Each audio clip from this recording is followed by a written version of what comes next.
Ethan Hale had always believed that real love arrives quietly, like dusk softening the sky. He wasn't the type who chased loud passions or dramatic romances. At 32, he was successful, confident and attractive, in a calm, understated way. Broad-shouldered, well-dressed, with sharp blue eyes that always held something thoughtful. People trusted him easily. He carried himself like a man who never needed to prove anything. But beneath that certainty, Ethan was lonely. Years of dedication to his career as a financial analyst had brought him stability, but little else. His friends often teased him that he lived like a gentleman from an old novel. Elegant, reserved, slightly out of place in the modern world. The night he met Sienna Ward, everything shifted. It was at a charity gala.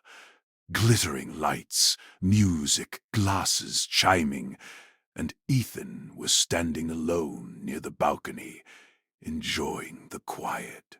Then she appeared, in a crimson dress that caught the light with every movement. Her hair cascaded in golden curls, her lips curved in a soft, inviting smile. "Mind if I hide here for a moment?" she asked, her voice like silk. He shook his head, amused. "Running from someone?" "From everyone," she laughed. "These events exhaust me." Sienna was unlike anyone he had ever met. Vibrant, warm, effortlessly charming. When she spoke, she leaned in closer than necessary. When she laughed, she touched his arm lightly. Ethan felt something he hadn't felt in years. A spark.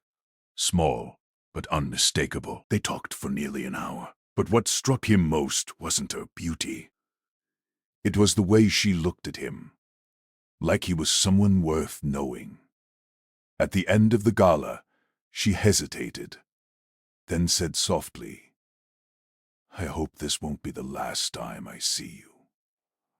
Ethan watched her walk away, her perfume lingering in the air. Later that night, he found a note tucked into his jacket pocket. "Call me, Sienna." And just like that, the quiet balance of his life began to tilt. Their early days were magical.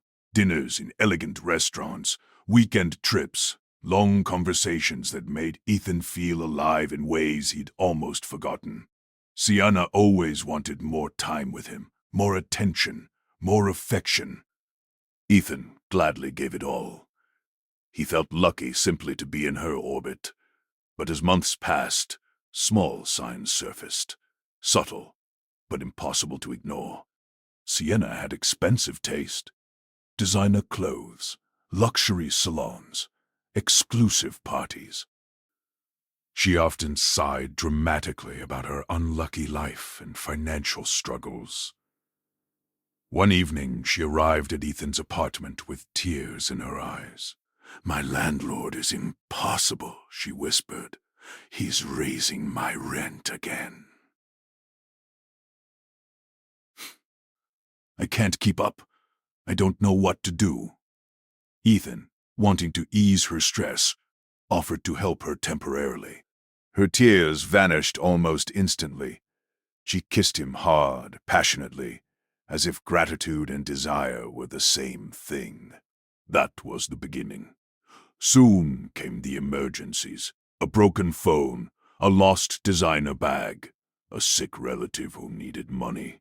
Sienna always cried, always trembled, always made Ethan feel like her savior. He didn't mind, at first. Love meant sacrifice, didn't it? But there was another side of her. She grew jealous when he spent time with friends. She mocked his hobbies as boring or old-fashioned. She criticized the furniture in his apartment. "Too modest," she said. Still, she always returned with sweetness, apologizing dramatically, showering him with affection. And Ethan forgave her. Every time. But something inside him knew. Love shouldn't feel like bargaining with fate. One night, after she drifted to sleep in his arms, he stared at the ceiling, wondering why loving her felt like holding a flame. warm and beautiful, but slowly burning him. By the 1-year mark, Sienna's presence had completely filled Ethan's life, and her absence drained it. He found himself rearranging his schedule around her whims. Friends drifted away. His mother complained that he never visited anymore. But the biggest change was financial. Sienna no longer asked. She expected. Shopping trips ended, with Ethan paying thousands.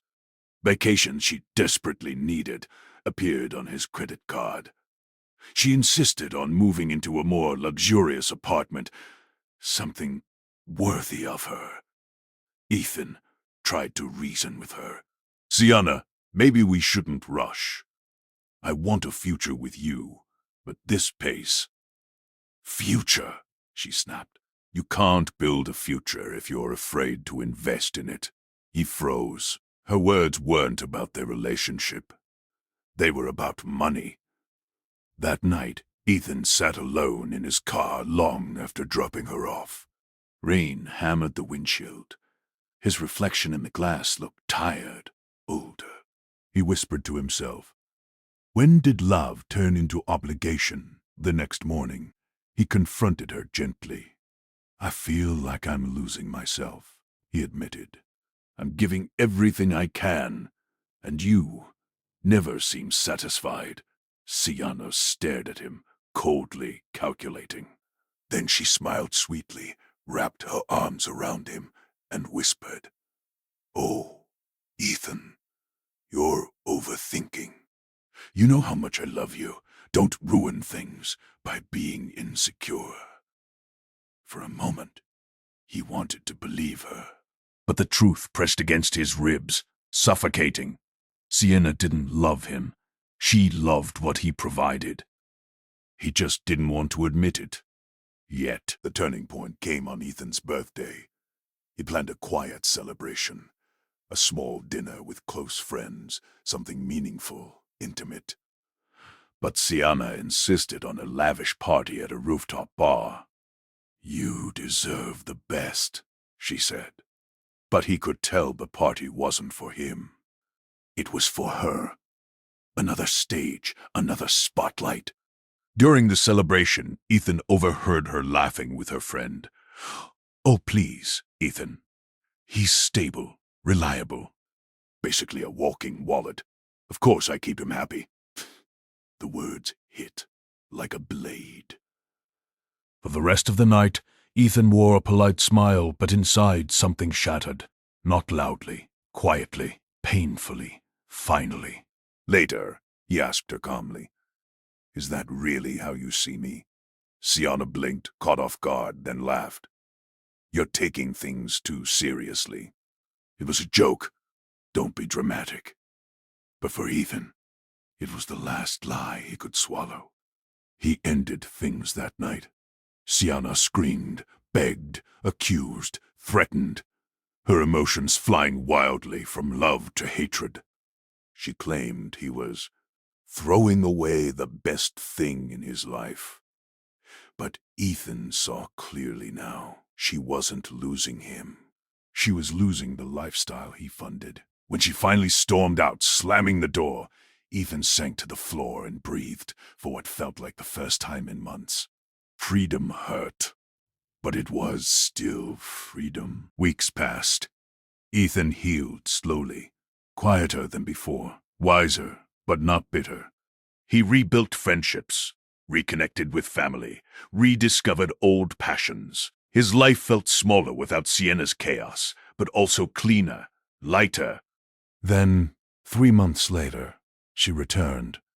She appeared at his office unannounced, wearing a modest dress, her eyes red from crying. Ethan, I made a mistake, she whispered. I didn't appreciate what we had.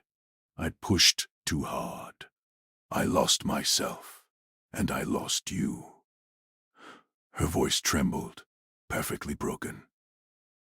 But Ethan wasn't the same man she left behind. Sienna, he said gently, I truly cared for you, but you didn't love me. You loved what you could take from me. She bit her lip. You think I can't change? I think, he replied softly. You don't want to. For the first time, Sienna had no comeback. She simply stood there, trembling, realizing that her last safety net, the man who always forgave, was gone. Ethan walked her to the elevator. No anger, no revenge. Just closure. As the doors closed, he whispered to himself, I deserved better all along. And he stepped back into his life, wiser, stronger, and finally free.